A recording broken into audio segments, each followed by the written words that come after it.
Queen Bee.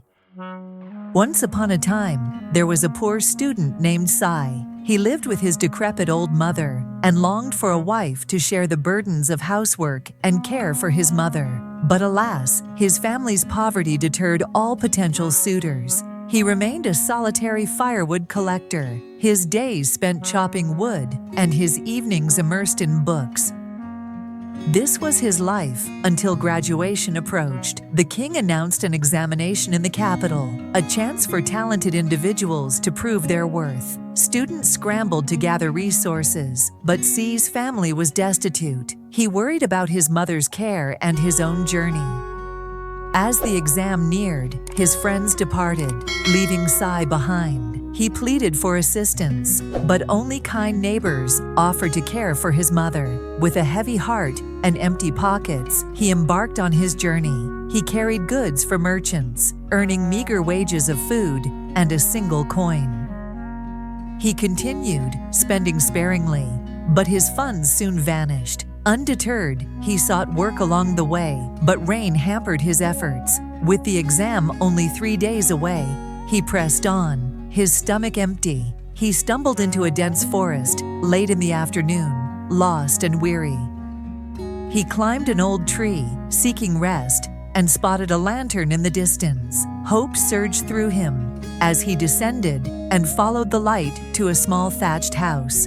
A girl holding a wax lamp opened the door, her face pretty, but her eyes blind. "Hello, teacher," she said warmly. "I've been waiting for you."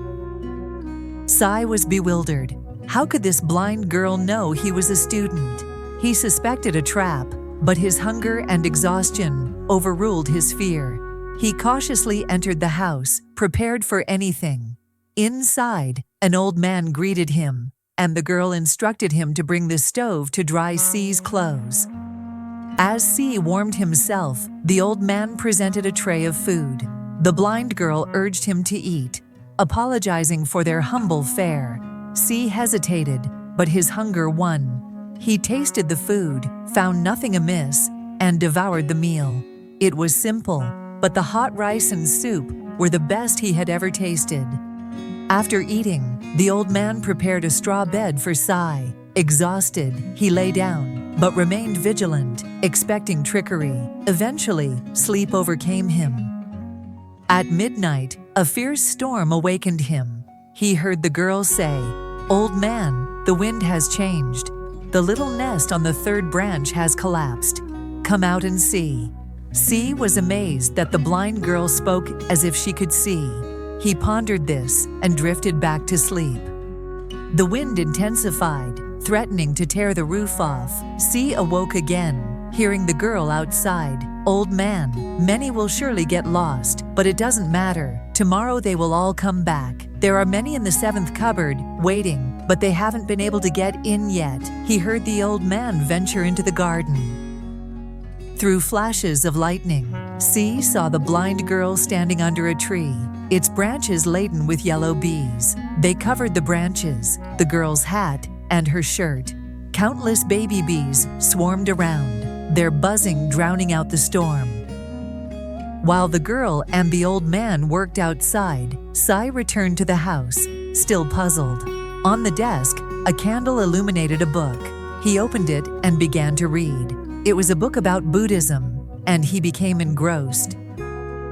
By dawn, the storm had subsided, and the girl and the old man returned.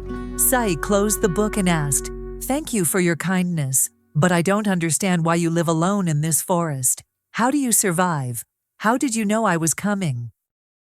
The girl replied, "This was my parents' house. They were officials who left to keep bees. They passed away 3 years ago, leaving me and the old man. The bees provide honey and wax, which we trade for rice. My eyes failed suddenly, but my intuition remained strong. I felt the bees were in trouble and that a scholar was lost and needed help."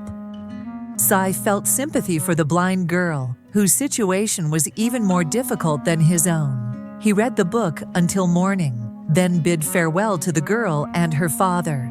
The girl offered him a handful of rice and a coin. Sai refused the money, accepting only the rice. "If I am successful," he said, I will never forget your kindness." The next afternoon, he arrived at the capital to learn the exam had been postponed for 5 days, just as the girl had predicted.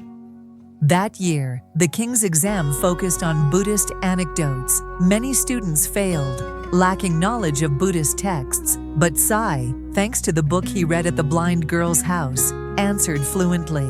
He passed the exam and was rewarded with money, a crown, flags, and soldiers. On his journey home, he planned to visit the blind girl and express his gratitude. As his procession reached the pass, he saw a girl with jet black eyes waiting at the top. She carried a basket of flowers, and yellow bees clung to her shirt. It was the beekeeper, but her eyes were no longer blind. Sai dismounted and ran to greet her. "Is this the beekeeper?" he exclaimed. "Who restored her sight?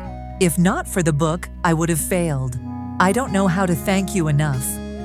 The girl replied, "I asked the queen bee to suck the sacred flower's nectar and spit it into my eyes, making them open again. I felt the new graduate was returning, so I came to welcome him."